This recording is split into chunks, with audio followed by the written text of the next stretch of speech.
Mi esposa y mi hijastra acusaron falsamente a mi hijo de 14 años de abuso para arruinarle la vida.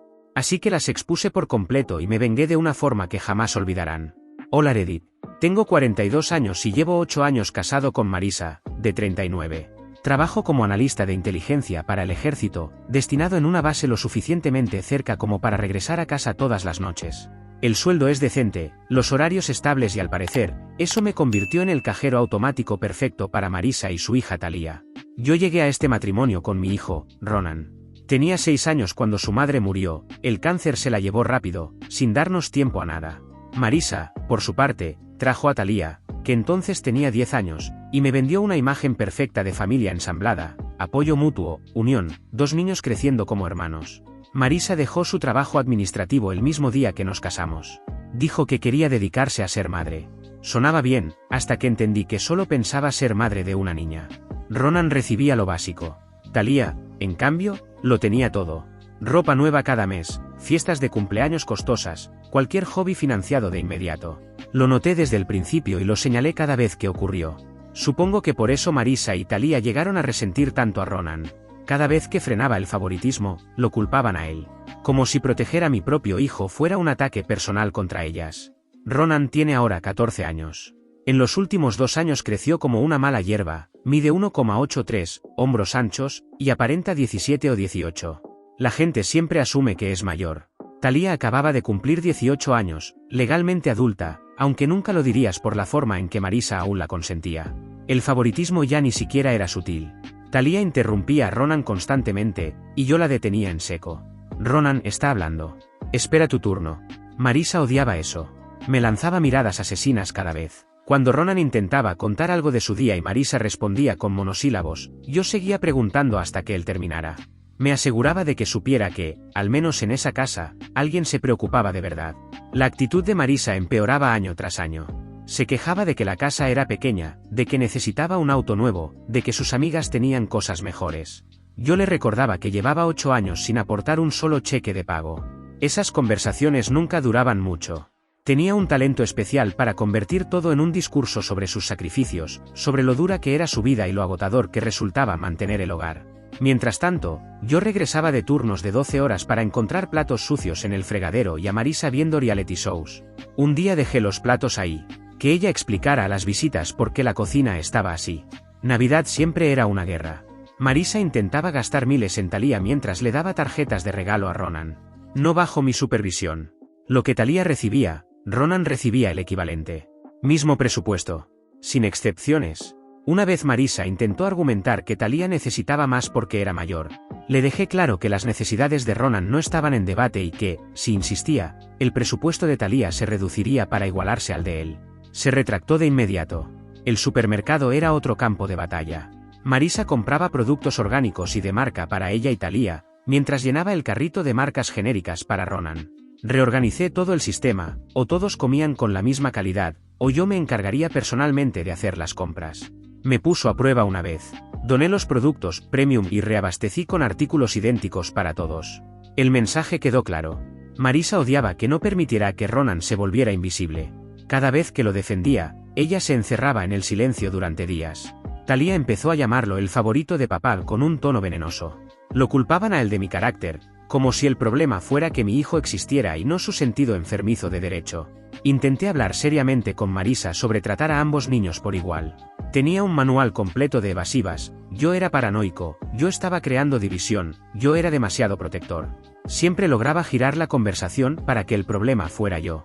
Una vez dijo que Ronan necesitaba endurecerse y dejar de correr a papá. Le respondí que Thalia necesitaba aprender que el mundo no giraba alrededor de ella. Eso me costó una semana de ley del hielo. Ronan es un buen chico, callado, respetuoso, reflexivo. Sabía que Marisa y Thalia no lo querían. Era imposible no notarlo cuando apenas disimulaban su desprecio. Pero también sabía algo más importante, que yo lo respaldaba sin condiciones. Y eso nadie podía quitárselo. La verdadera llamada de atención llegó hace un año. Trabajaba desde casa una tarde cuando escuché a Marisa y Thalia hablando en la cocina. Ronan estaba en casa de un amigo. Thalia se quejaba de algo, probablemente molesta porque había rechazado otra de sus exigencias. Entonces Marisa dijo algo que me heló la sangre. Estoy tan cansada de que tu padre defienda a ese chico. Ronan ni siquiera es parte de esta familia. Solo es el equipaje de tu papá que tenemos que aguantar hasta que sea lo suficientemente grande para irse. Talia se rió. Dijo que Ronan le daba mala espina, que era raro por ser tan callado. Que ojalá yo dejara las cosas como estaban en lugar de hacer todo sobre él. Marisa no la corrigió. Solo asintió y siguió cocinando, como si no acabara de llamar equipaje a mi hijo en su propia casa. 8 años defendiéndolo. 8 años poniéndome entre él y su desprecio. Y esto era lo que realmente pensaban cuando creían que nadie escuchaba. Ese día empecé a planear mi salida. Consulté a un abogado en silencio, ordené mis finanzas y calculé cómo se vería un divorcio. Pero sabía que eso no era suficiente. Necesitaba pruebas sólidas, algo que resistiera en un tribunal y que protegiera a Ronan de cualquier intento de Marisa por alargar el proceso o hacerle la vida imposible. Ahí fue cuando compré las cámaras. Me tomó 2 semanas instalar todo. Elegí dispositivos que parecieran objetos comunes, un reloj en la sala, un cargador de teléfono en la cocina, un libro en el estante del pasillo. $347 cargados a mi tarjeta de crédito. Todas grababan y enviaban el material a un servidor en la nube del que Marisa no sabía absolutamente nada. Antes de instalar una sola cámara, mi abogado revisó la legalidad, nada en dormitorios, nada en baños, solo áreas comunes. Lo aprobó todo. Dijo que sería admisible. La primera semana de grabaciones fue aburrida. Nada relevante. Empecé a pensar que había desperdiciado el dinero. Hasta que llegó el sábado. Ronan tiene una sudadera. La ha tenido desde que tenía 5 años. Su madre se la regaló unos meses antes de morir. La sudadera está desgastada, descolorida, con parches en los codos que he tenido que coser a lo largo de los años. Pero para él es invaluable. Es una de las últimas cosas físicas que conserva de ella. Volví a casa después de hacer unos mandados y encontré a Ronan sentado en el porche trasero, con los hombros encorvados y el rostro inexpresivo de esa forma que me decía, sin necesidad de palabras, que algo iba muy mal. Tenía la sudadera entre las manos. Estaba empapada, manchada de marrón, y olía a café. Me tomó casi 5 minutos lograr que me contara lo ocurrido. Talia la había usado para limpiar un derrame. Se rió cuando él intentó detenerla. Le dijo que superara de una vez a su madre muerta.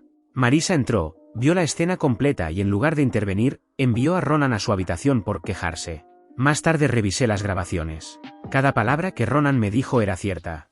Tenía a Marisa en vídeo, sonriendo mientras el corazón de mi hijo se rompía. Tenía la risa cruel de Talia guardada en 5 copias de respaldo distintas. Pero en ese momento no necesitaba pruebas. Necesitaba actuar. Encontré a Marisa y a Talia en la sala, viendo televisión como si nada hubiera pasado. No grité. No fue necesario. Talia, dije con calma. Vas a compensar el valor sentimental de esa sudadera con 3 meses de tareas domésticas. Cada plato, cada carga de ropa, cada bolsa de basura. Si fallas una sola vez, vendo tu auto. La boca de Talia se abrió de par en par. No puedes hablar en serio. Fue un accidente. Usaste el último regalo de su madre muerta como trapo de limpieza mientras te reías de él, respondí. Elige tus próximas palabras con cuidado. Marisa intentó intervenir. Estás exagerando. Es solo una prenda de ropa. Su madre está muerta. La miré sin pestañear. Marisa, esa sudadera es irreemplazable. Tu opinión al respecto es irrelevante. Luego volví con Ronan y le expliqué que Talia enfrentaría consecuencias reales. Le prometí que estaba trabajando para que las cosas cambiaran de forma permanente. Él solo asintió. Me preguntó si podíamos intentar limpiar la sudadera, ver si algo se podía salvar. Ese fin de semana la llevé a una tintorería especializada. Me costó $85, pero lograron quitar la mayor parte de la mancha. La expresión de Ronan cuando la vio casi como nueva valió cada centavo. Marisa y Talia se volvieron frías como el hielo con nosotros después de eso. Perfecto. Que siguieran mostrando quiénes eran, aún más claramente, frente a las cámaras. Continué grabando porque sabía que esto no había terminado. Cada minuto de grabación era otro clavo en el ataúd de Marisa para el día en que finalmente apretara el gatillo del divorcio. 2 meses después de instalar las cámaras, todo estalló. Martes, 14 de marzo.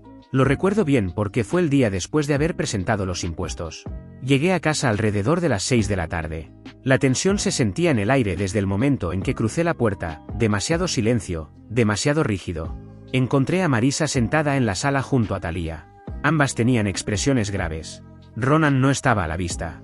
Necesitamos hablar, dijo Marisa con una preocupación tan ensayada que me puso en alerta inmediata.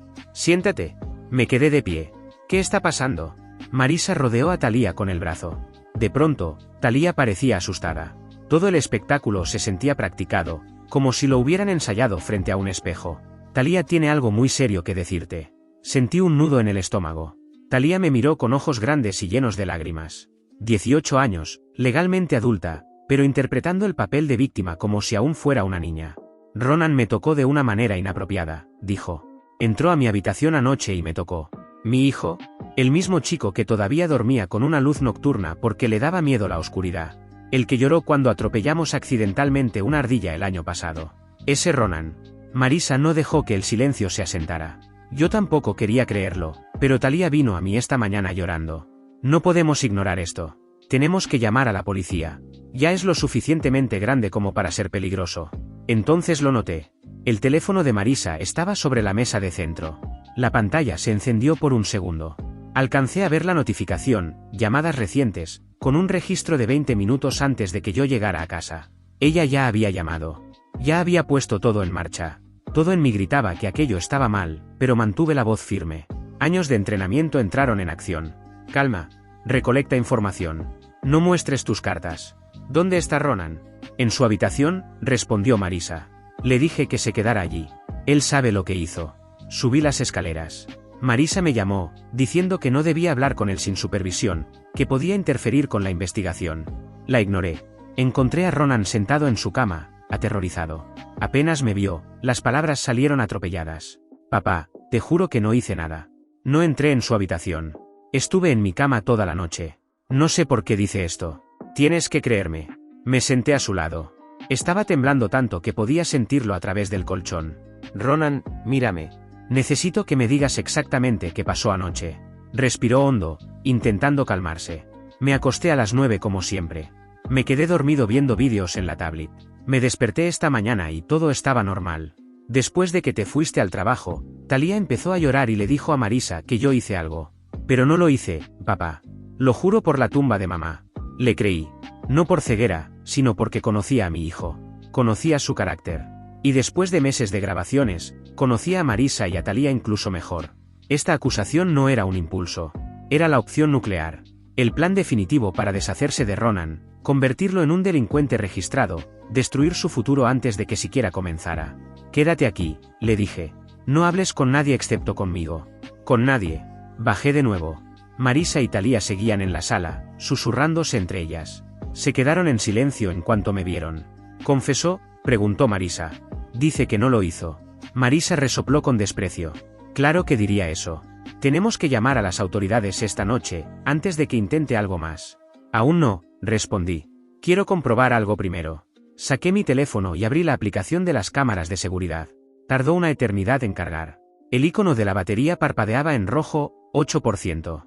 El peor momento posible. La cara de Marisa palideció incluso antes de que la aplicación se abriera. Algo cruzó su expresión. Ella nunca supo que esas cámaras existían. ¿Qué estás haciendo?, preguntó. La app finalmente cargó. Abrí el archivo de grabaciones. Mis manos estaban firmes, aunque el corazón me golpeaba el pecho. Si algo había ocurrido, la cámara del pasillo lo habría registrado. Ambas puertas eran visibles. Revisé desde las 9 de la noche hasta las 7 de la mañana. Ronan solo salió una vez, a las 11, para ir al baño, y regresó de inmediato. Nunca se acercó a la habitación de Thalía. La puerta de Thalía, en cambio, se abrió a las 6:30 de la mañana. Salió al pasillo, miró alrededor como asegurándose de que nadie la viera, y volvió a entrar. 2 minutos después salió llorando y corrió a la habitación de Marisa. La acusación llegó 30 minutos después de que Ronan se despertara. 1 hora completa después de que Thalía empezara a montar la escena. Giré el teléfono hacia Marisa. Su expresión pasó de preocupación falsa a pánico real. Eso no prueba nada, dijo, con la voz quebrándose. Tal vez la cámara no lo captó. Tal vez entró antes. Prueba que Ronan nunca salió de su habitación, respondí. Grabación continua, con marca de tiempo. ¿Quieres explicarme cómo la agredió sin abrir su puerta? La mandíbula de Marisa se tensó. En sus ojos no había derrota, sino desafío. No importa. Ya vienen. Entonces lo entendí. Las llamadas. El informe. Ella ya había apretado el gatillo. Thalía empezó a llorar de verdad esta vez. Llanto de pánico, no actuación. Marisa la abrazó, pero las grietas ya eran visibles. Basta, dije con voz helada. Tengo cámaras por toda esta casa, Marisa. Sala, cocina, pasillos, todas las áreas comunes. Y semanas de grabaciones tuyas y de Thalía haciendo la vida de Ronan miserable, llamándolo equipaje, destruyendo las cosas de su madre. Todo está grabado. La máscara de Marisa cayó por completo. Ya no fingía preocupación. Solo había rabia y algo más oscuro. Nos estuviste espiando en nuestra propia casa. Mi casa. Mis cámaras. ¿Todo legal?, respondí. Y menos mal que lo hice, porque acabas de intentar arruinar la vida de mi hijo para siempre. No queríamos destruir nada, escupió. Solo queríamos sacarlo de aquí. No pertenece a esta familia. Esta es nuestra familia, no la suya. Ahí estaba. La verdad, dicha en voz alta. Thalía sollozaba. Marisa solo me miraba con furia, furiosa porque su plan había fallado. Me puse de pie y comencé a hacer llamadas. Primero, a mi abogado. Empaquen sus cosas, les dije. Las quiero fuera en 1 hora. No puedes echarnos, gritó Marisa. Soy tu esposa. Esta también es mi casa. No tienes derecho a hacer acusaciones falsas contra un menor, dije con frialdad. Thalía tiene 18 años, Marisa. Acaba de presentar un informe policial falso como adulta. Eso es un delito grave. Y tú la entrenaste para hacerlo. Eso te convierte en cómplice. El color se les drenó del rostro a ambas. Llamé a mi abogado mientras Marisa me gritaba. Le expliqué exactamente lo ocurrido y le envié la grabación de inmediato. Confirmó lo que ya sabía, la acusación falsa, combinada con semanas de grabaciones adicionales, me daba todo lo necesario para el divorcio. Marisa intentó amenazarme. Dijo que igual contaría su versión a la policía. Aseguró que Thalía testificaría de forma convincente. Solo levanté el teléfono. Por favor, hazlo. Me encantaría mostrarle este material a la policía. Que vean cómo entrenaste a tu hija adulta para presentar una denuncia falsa contra un niño. He trabajado con suficientes personas de las fuerzas del orden como para saber exactamente cómo termina esto para ti. Se quedó en silencio. Por primera vez, la realidad empezó a sentarse. Subí las escaleras y le dije a Ronan que empacara una bolsa. Le expliqué que nos iríamos a un hotel mientras Marisa y Thalía se marchaban. Su expresión era una mezcla de confusión, miedo y alivio. ¿Estoy en problemas?, preguntó. No, en absoluto. No hiciste nada malo. Inventaron una mentira, pero ya probé que es falsa. ¿Se van? A partir de ahora, solo somos tú y yo. Ronan empezó a llorar. No de miedo, sino de alivio. Me abrazó con fuerza y no me soltó durante 1 minuto entero. Salimos en 20 minutos. Cambié las cerraduras de la casa de forma remota mientras conducíamos al hotel. $119 por noche. La casa era mía, la había comprado antes del matrimonio. Marisa estaba acabada. Instalé a Ronan con algo de comida y una película. Salí al pasillo a revisar el teléfono. Ahí fue cuando lo vi. Un mensaje de voz de un número desconocido, con marca de tiempo de 2 horas antes. Hola, le habla el departamento de policía del condado. Le devolvemos la llamada en relación con un incidente reportado que involucra a un menor. Necesitamos coordinar una entrevista con todas las partes involucradas. Por favor, comuníquese con nosotros lo antes posible. Marisa se había llamado. Había presentado un informe oficial. Incluso sabiendo que era mentira, había iniciado un proceso que podía destruir la vida de mi hijo. El vídeo salvaba a Ronan de la acusación en sí, pero el informe ya existía. Y estaba a punto de descubrir cuánto daño había causado Marisa. A la mañana siguiente apenas había dormido. Pero no me quedé esperando a que esto explotara. El trabajo en inteligencia te enseña una cosa por encima de todo: controla la narrativa antes de que alguien más lo haga. Llamé primero al departamento de policía. Expliqué la situación y ofrecí entregar el vídeo de inmediato. Una vez que se presenta un informe, ¿debemos investigar?, me dijeron, pero la evidencia en vídeo será revisada. Luego hice las llamadas que realmente importaban. Contacté a mi oficial al mando en la base. Conocía a Ronan desde que tenía 7 años, lo había visto crecer en eventos militares. ¿Qué necesitas?, preguntó sin dudar. La siguiente llamada fue al director de la escuela de Ronan. Lo contacté antes de que sonara la primera campana. Soy el padre de Ronan. Antes de que escuches algo por canales no oficiales, necesito 30 minutos de tu tiempo esta mañana. Es sobre mi hijo y tengo evidencia que debes ver. Aceptó. A las 8:15 estaba en su oficina con mi laptop, el vídeo y una carpeta con documentación. Le mostré todo: la línea de tiempo, las cámaras, la grabación que demostraba que Ronan nunca salió de su habitación, el historial de hostigamiento por parte de Thalía y la declaración de Marisa llamándolo equipaje. No interrumpió ni una sola vez. Cuando terminé, me miró con una mezcla de horror y respeto. Gracias por traer esto directamente. Esto cambia por completo cómo manejaremos cualquier información que llegue. Mi hijo tiene 14 años, le dije. Está a punto de ser investigado por algo que no hizo. Si esto se filtra antes de que sea cerrado, su reputación se destruye por una mentira. Asintió lentamente. ¿Qué estás pidiendo? Discreción. Que esto se mantenga solo a nivel administrativo. Sin maestros, sin consejeros, sin nadie que pueda mencionarlo cerca de estudiantes. Aceptó.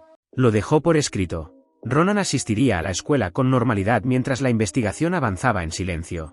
La investigación duró casi 3 semanas. Servicios de Protección Infantil se involucró, como era de esperar. Visitaron la escuela, hablaron con Ronan en privado, con un defensor infantil presente. Después de revisar el vídeo y tomar todas las declaraciones, cerraron el caso. 3 semanas en las que Ronan fue a clases, hizo tareas y almorzó con sus amigos sin saber lo cerca que estuvo de perderlo todo. No le expliqué el alcance completo hasta el día después de que Servicios de Protección Infantil cerrara su archivo y la policía me llamara. La evidencia en vídeo muestra claramente que su hijo nunca se acercó a la habitación de la supuesta víctima durante el periodo señalado. Cerramos la investigación sin cargos. Sin embargo, presentar un informe falso constituye un delito grave. Seguiremos el caso de Thalía por su declaración. Esa noche me senté con Ronan y le conté todo, lo que habían intentado hacer, por qué instalé las cámaras, por qué manejé la situación como lo hice. Se quedó en silencio durante un largo rato. ¿Entonces nadie en la escuela sabe?, preguntó finalmente. Nadie, el director lo mantuvo completamente contenido. Sus hombros se relajaron. ¿Cómo supiste qué hacer? Porque protegerte es mi trabajo, le respondí. Y me tomo mi trabajo muy en serio. Esa noche cenó de verdad. Habló de su día. Mencionó a una chica de su clase de historia que le parecía linda. Cosas normales de adolescente. Luego llamé a mi abogado. Quiero ir hasta el final, le dije. No solo el divorcio. Thalía es adulta. Presentó un informe policial falso deliberadamente, con la ayuda de Marisa. Quiero que enfrenten consecuencias reales. Hubo un silencio. ¿Estás seguro? Esto va a escalar todo. Intentaron destruir el futuro de mi hijo. La única razón por la que no lo llaman depredador hoy es porque me adelanté.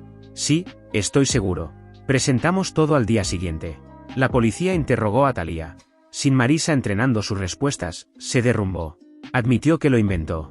Dijo que su madre le dijo que era la única forma de sacar a Ronan de la casa y tener una familia normal. Fue acusada formalmente de presentar un informe policial falso, un delito grave. Marisa intentó desligarse, pero las grabaciones de las cámaras eran claras, semanas de comportamiento hostil, declaraciones explícitas, la planificación evidente. El divorcio avanzó. La mediación obligatoria fracasó estrepitosamente. Marisa exigió la mitad de todo y manutención conyugal. Su abogado la presentó como esposa devota y madre sacrificada. Mi abogado mostró los vídeos. El juez vio a Marisa llamar equipaje a Ronan.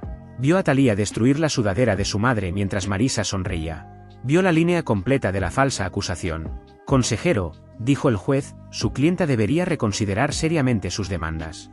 A juzgar por esto, tiene suerte de que no se recomienden cargos por conspiración. Marisa se fue con casi nada. Sin casa, sin manutención, con un acuerdo mínimo para cerrar rápido. Y lo más importante, una orden de protección. No podía contactar a Ronan, acercarse a su escuela ni interferir en su vida de ninguna forma. Thalía tampoco. El divorcio se finalizó el 18 de julio. 8 años terminados porque Marisa fue incapaz de tratar a un niño con decencia básica. 5 meses después, la vida se había estabilizado. Ronan prosperaba en la escuela. Mismos amigos, mismas actividades.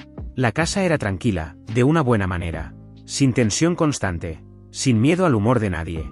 Pero Marisa no desapareció del todo. El día que cambié las cerraduras, apareció con un camión de mudanzas y amigos de Thalía. Intentó llevarse cosas que no le pertenecían, el sofá que compré antes de conocerla, la vajilla de mi abuela, incluso el televisor del cuarto de Ronan. Me planté en la puerta con el acuerdo en la mano. Te llevas solo lo que está listado. Nada más. Marisa explotó. 8 años le di a esta familia. 8 años haciendo que mi hijo se sintiera como un intruso, respondí. 8 años de favoritismo que tuve que frenar todos los días. ¿Quieres hablar de lo que diste? Hablemos de lo que intentaste quitar. Cargaron sus cosas en 2 horas. Marisa murmuró insultos todo el tiempo. Grabé cada palabra. Un mes después supe que vivían en el sótano de la hermana de Marisa. 4 adultos, una casa pequeña, un solo baño. Thalía dormía en un colchón inflable junto a la lavadora. Luego Marisa empezó a aparecer donde no debía. Primero el supermercado. Luego una cafetería cerca de mi trabajo. Y finalmente, estacionada frente a la escuela de Ronan, observando a los estudiantes salir. Ronan fue quien la vio primero. Volvió a casa sacudido. Papá, creo que vi el auto de Marisa en el estacionamiento después de la escuela. Llamé a mi abogado de inmediato. Está probando la orden de protección, me dijo. Probablemente cree que mientras no haya contacto directo, está a salvo. ¿Qué puedo hacer? Documenta todo. Si continúa, podemos solicitar ejecución. Empecé a llevar un registro detallado, fechas, horas, ubicaciones, fotos cuando podía tomarlas sin ser obvio. Durante 3 semanas construí un patrón claro. 12 avistamientos distintos, todos a pocos cientos de pies de lugares que Ronan y yo frecuentábamos.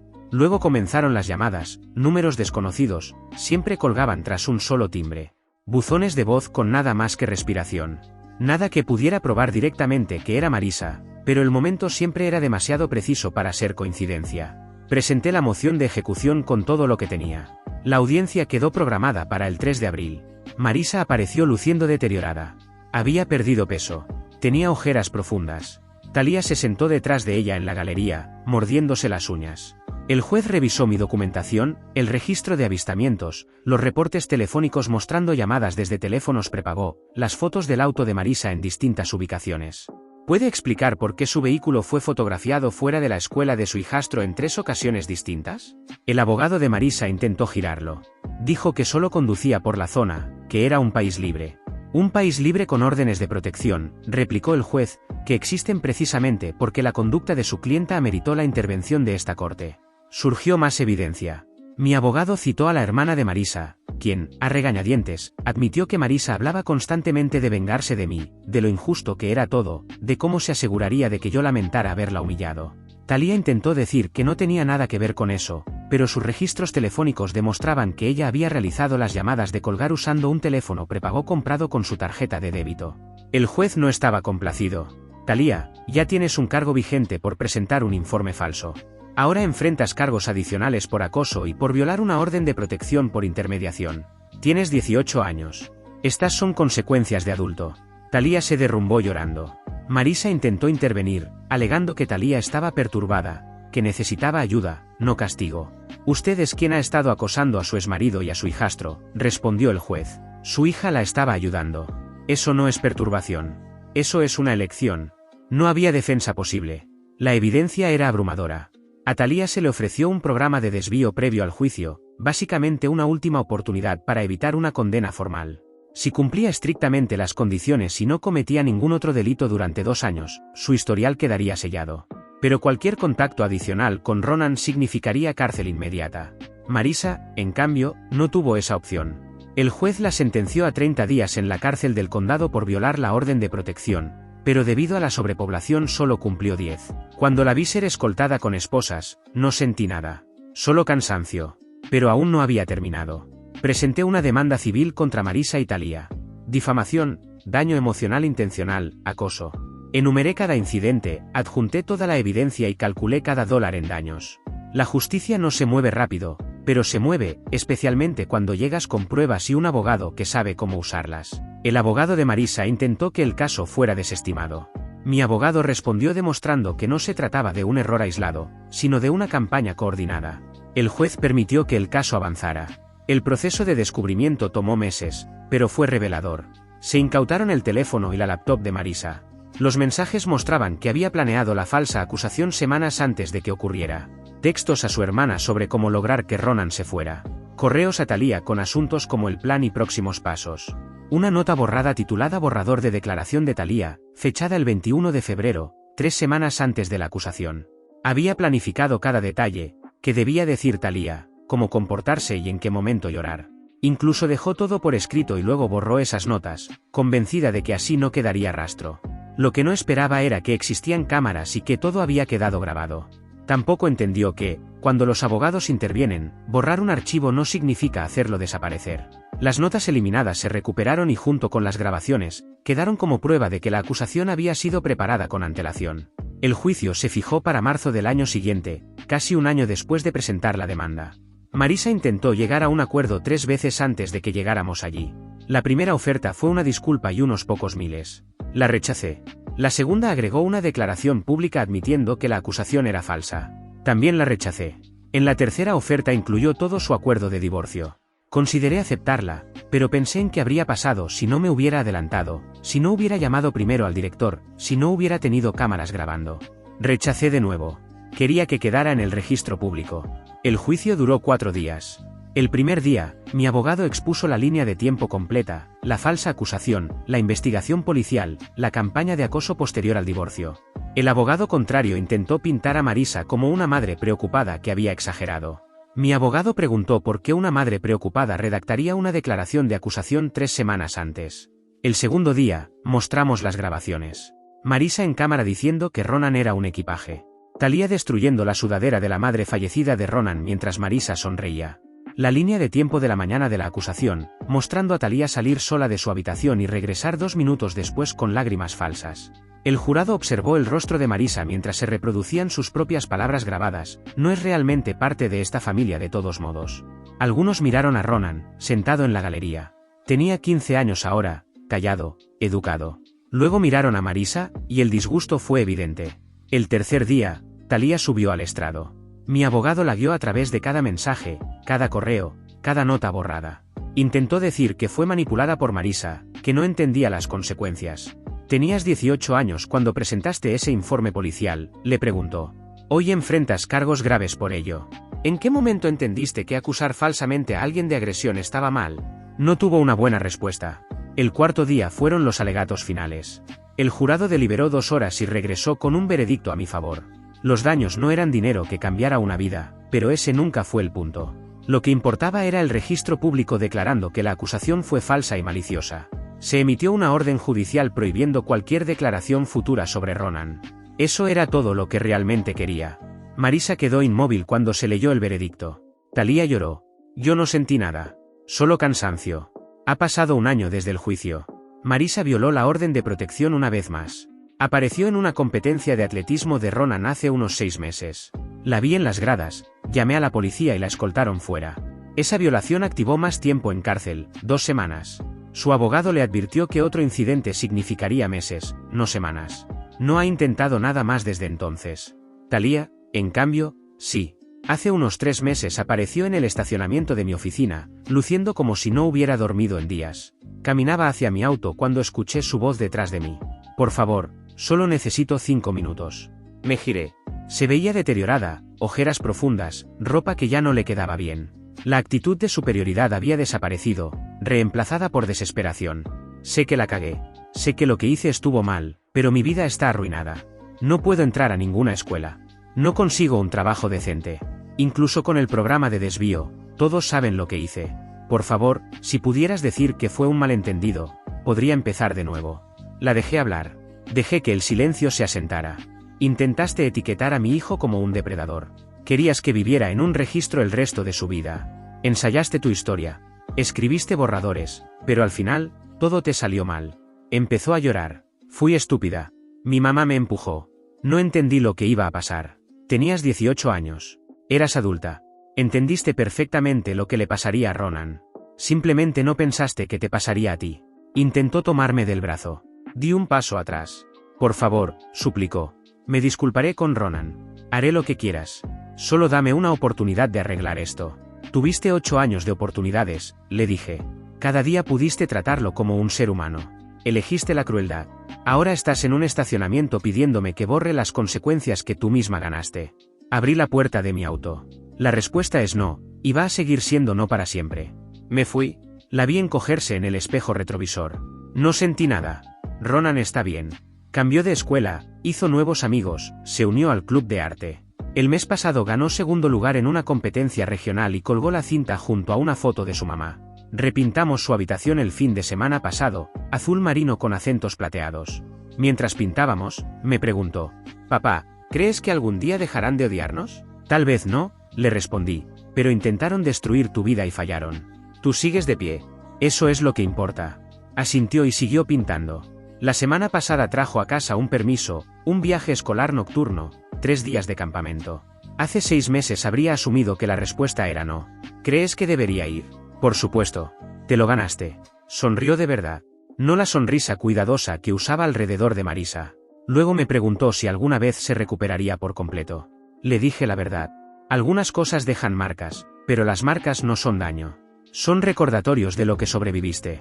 Pensó un momento y dijo, me alegra que pasara. No las cosas malas, sino descubrir quién eres realmente. Saber que pelearías tan fuerte por mí. Gracias, papá.